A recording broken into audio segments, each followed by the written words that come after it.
casamento de Jesus com a sua igreja segue e seguirá estritamente o modelo de um casamento judaico. O Senhor era judeu e fazia as coisas como judeu. Vamos considerar aqui os costumes judaicos relativos ao matrimônio. Obviamente, esses costumes variavam de nação para nação e de tempos em tempos. Os judeus têm sua maneira peculiar baseados na velha aliança e o Senhor seguiu essas tradições e peculiaridades quando escolheu sua noiva. Devemos primeiramente notar que entre os judeus não existe namoro ou corte, como observamos hoje em dia. O casamento para eles era uma matéria legal estabelecida por contrato e levada adiante por procedimentos lícitos e exatos.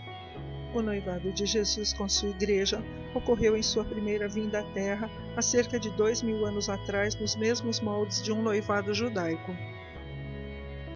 O espaço de tempo entre a primeira vinda de Jesus e a sua segunda vinda corresponde exatamente ao período em que os noivos ficam sem se ver entre o noivado e o casamento judaico.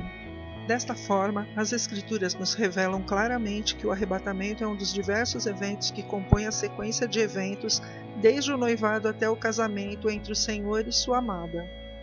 Na primeira vinda de Jesus celebrou seu noivado, na segunda será celebrado o casamento. Em Israel, desde os tempos bíblicos, a iniciativa para o casamento sempre foi do rapaz, que ao se afeiçoar de uma moça, a escolhia para ser sua noiva e posteriormente sua esposa. Na primeira vinda, Jesus se afeiçoou de sua futura noiva, a igreja, e a escolheu para com ela se casar. Não me escolhestes vós a mim, mas eu vos escolhi a vós. João 15,16. Ele deveria se aproximar dela com um contrato de matrimônio. Deveria ir à casa dela com uma proposta, com um acordo legal e verdadeiro, dando os termos pelos quais ele estava propondo o casamento. Jesus, quando veio à Terra, trouxe consigo um contrato, pacto ou aliança, o qual é chamado de Nova Aliança ou Novo Testamento. Este cálice é o Novo Testamento no meu sangue. Lucas 22:20. O mais importante a ser considerado no contrato era o preço que o noivo estaria disposto a pagar para desposar aquela noiva em particular. Então o noivo deveria pagar esse valor, que não poderia ser modesto e barato, mas deveria expressar o grande custo que aquele item à noiva representava. Essa era a ideia. Jesus apresentou à sua futura noiva, representada pelos apóstolos, o bem de alto valor que pagaria na sua última ceia. E tomando o pão e havendo dado graças, partiu e deu-lhes, dizendo: Isto é o meu corpo que por vós é dado. Fazei isto em memória de mim. Lucas 22:19. Sim, o corpo do Senhor foi oferecido como bem de alto valor a ser dado pela sua futura noiva à igreja. O apóstolo Paulo também sabia deste mistério, porque fostes comprados por bom preço. 1 Coríntios 6:20. Na sequência, o rapaz enchia um cálice com vinho novo e dava à moça. Se ela bebesse, então estava respondendo que havia aceitado a proposta. A partir de então, o rapaz e a moça passavam a ser considerados noivos. Na primeira vinda, Jesus ofereceu a sua amada o cálice com vinho. Ao bebê-lo, selou a nova aliança. E tomando o cálice e dando graças, deu-lhes, dizendo: Bebei dele todos, porque isto é o meu sangue, o sangue da nova aliança que é derramado por muitos para a remissão dos pecados. Mateus 26, 27 e 28. Em seguida, o rapaz dava à noiva um presente de altíssimo valor para celebrar o noivado e para que ela lembrasse dele durante o longo período de espera. Jesus deu à sua noiva um excelentíssimo presente momentos antes de se afastar para o período de noivado. E, havendo dito isto, assoprou sobre eles e disse-lhes: Recebei o Espírito Santo. João 20:22. Ao receber este presente, a noiva lembrará do Senhor durante todo o período de noivado.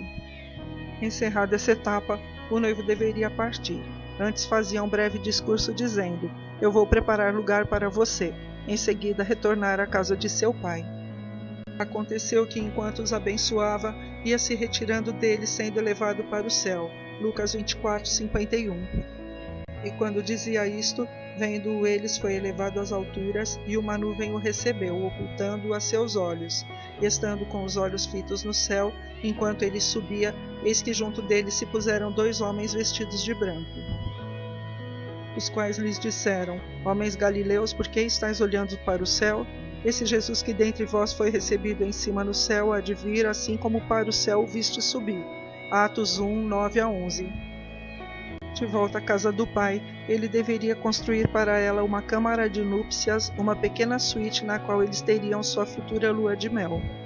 Esse era um empreendimento complexo para o noivo. Deveria realmente edificar um aposento separado da casa de seu pai, que deveria ser lindo. E deveria haver provisões estocadas. Permaneceriam 7 dias ali dentro, 7 anos para a noiva de Jesus. Este projeto levaria no mínimo 1 ano, e o pai do noivo deveria ser o juiz sobre quando a obra estaria terminada. O noivo só poderia voltar para buscar a noiva com o consentimento do pai dele, quando o pai achasse que a câmara nupcial estava em condições dignas de receber a noiva. O noivado em Israel era um compromisso de cunho legal como um casamento. A única diferença era que no noivado, cuja duração variava de 1 a 3 anos, os noivos ficavam sem se ver.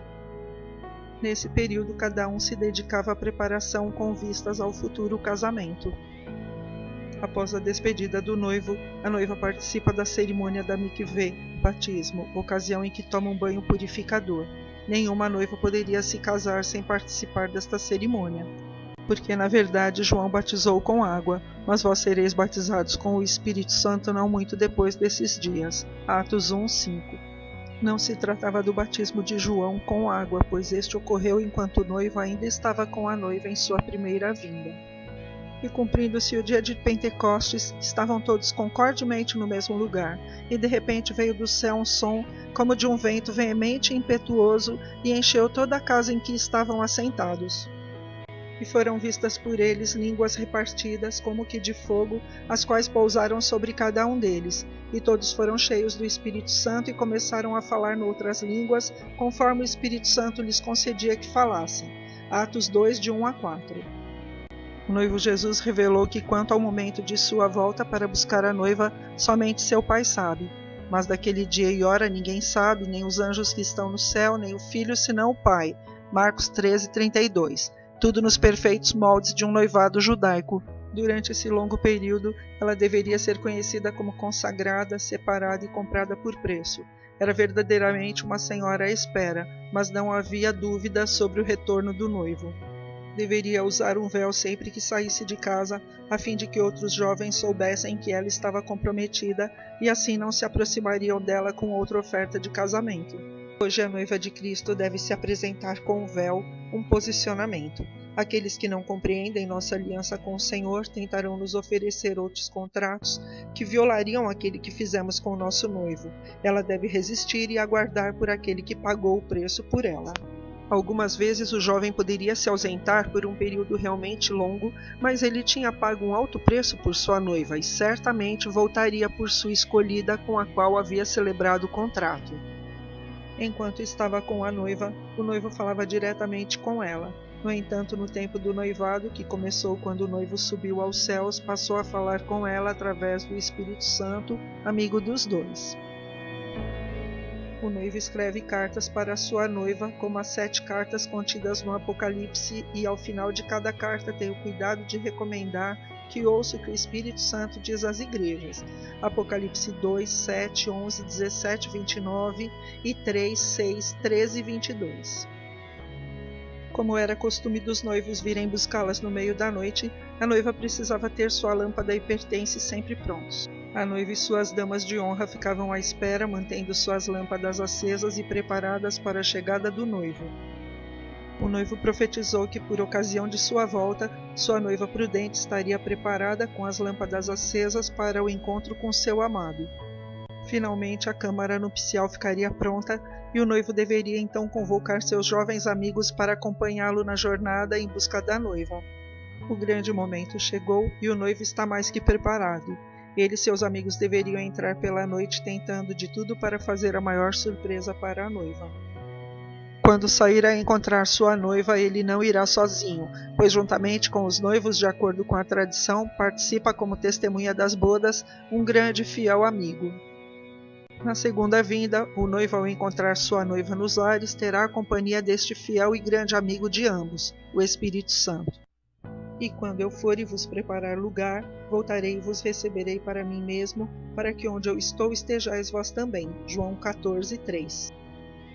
De acordo com a tradição do casamento judaico, o noivo vem buscar sua noiva em noite de lua nova, pois é a noite mais escura do mês. Daí a necessidade da noiva ter sua lâmpada sempre acesa para que possa estar preparada para a chegada de seu noivo em uma noite de densa escuridão. Jesus virá buscar a igreja na noite de lua nova. Isto ficou plenamente revelado pelo apóstolo Paulo e pelo próprio Senhor. Paulo nos disse um mistério, um segredo sobre o momento do arrebatamento da igreja do Senhor. Eis aqui vos digo um mistério, nem todos dormiremos, mas todos seremos transformados no momento, no abrir e fechar de olhos, ao ressoar da última trombeta. A trombeta soará, os mortos ressuscitarão incorruptíveis e nós seremos transformados. 1 Coríntios 15, de 51 a 52. E quando é tocada a última trombeta? Lembremos-nos que o apóstolo Paulo era judeu e profundo conhecedor das tradições judaicas. De acordo com a tradição, a última trombeta se refere à última trombeta tocada anualmente na Festa das Trombetas. Festa esta celebrada por 2 dias a partir do aparecimento da lua nova em Jerusalém. Nas Escrituras Sagradas, o Senhor criou 7 festas, as quais chamou de minhas santas solenidades. Levíticos 23. Há 3 trombetas especiais. A primeira é tocada na festa de Pentecostes. A grande trombeta é tocada no dia do perdão. E a última trombeta é tocada na festa das trombetas. Este é o segredo revelado pelo apóstolo Paulo, inspirado pelo Espírito Santo. A última trombeta tocada ao final de uma festa das trombetas em Jerusalém moverá a mão do Senhor, o qual virá buscar sua noiva, a igreja, arrebatando-a nos ares. Logo, o casamento entre o Rei Jesus Cristo e a igreja se dará exatamente de acordo com o padrão de um casamento judaico. Segundo o costume, o noivo vem buscar a noiva por ocasião da lua nova. A festa das trombetas é a única das 7 festas do Senhor celebrada em uma lua nova. Ao seguir o padrão judaico, o noivo virá buscar sua noiva, confirmando a profecia de 1 Coríntios 15, 51 e 52, por ocasião da única de suas festas celebradas na lua nova, a festa das trombetas, ao toque da última trombeta. Em Apocalipse 4:1, João vê uma porta aberta. Depois disto olhei, e eis que estava uma porta aberta no céu, e a primeira voz que ouvi era como de uma trombeta, e me disse: sobe aqui e mostrar-te-ei as coisas que depois destas devem acontecer. Este verso é uma confirmação maravilhosa do arrebatamento visto e experimentado por João. Primeiramente, ele vê uma porta aberta no céu e ouve a voz como de trombeta convidando-o a subir. Isto é profético do dia quando o céu se abrirá, o Senhor descerá e chamará a sua noiva para subir, como já vimos em 1 Tessalonicenses 4,16. Porque o mesmo Senhor descerá do céu com alarido e com voz de arcanjo e com a trombeta de Deus, e os que morreram em Cristo ressuscitarão primeiro. E como João subiu e entrou no céu, também a noiva subirá e entrará no céu. A Escritura Sagrada não revela o ano em que ocorrerá a festa das trombetas, na qual se dará o arrebatamento da noiva do Senhor. Jesus confirmou que esta informação somente o Pai sabe. Na sequência da volta do noivo judeu, ao encontrar sua noiva, ele a ergue no ar e a arrebata para si. Na segunda vinda, o noivo virá buscar sua noiva, a igreja, a erguerá nos ares e a arrebatará para si, porque o mesmo Senhor descerá do céu com alarido e com voz de arcanjo e com a trombeta de Deus. E os que morreram em Cristo ressuscitarão primeiro. Depois nós, os que ficarmos vivos, seremos arrebatados juntamente com eles nas nuvens, a encontrar o Senhor nos ares, e assim estaremos para sempre com ele. 1 Tessalonicenses 4, 16 e 17. E é este amigo, o Espírito Santo, que intercede junto ao noivo pela sua noiva, a qual anseia pela sua vinda. E o Espírito Santo e a esposa dizem: vem. Apocalipse 22, 17. O amigo participa do encontro dos noivos e os acompanha até a entrada da câmara nupcial construída pelo noivo. Os noivos permanecem na câmara por 7 dias, conforme a tradição judaica. Juízes 14, 12. Após os noivos entrarem na câmara, o amigo fica fora até ser avisado pelo noivo que o casamento se consumou.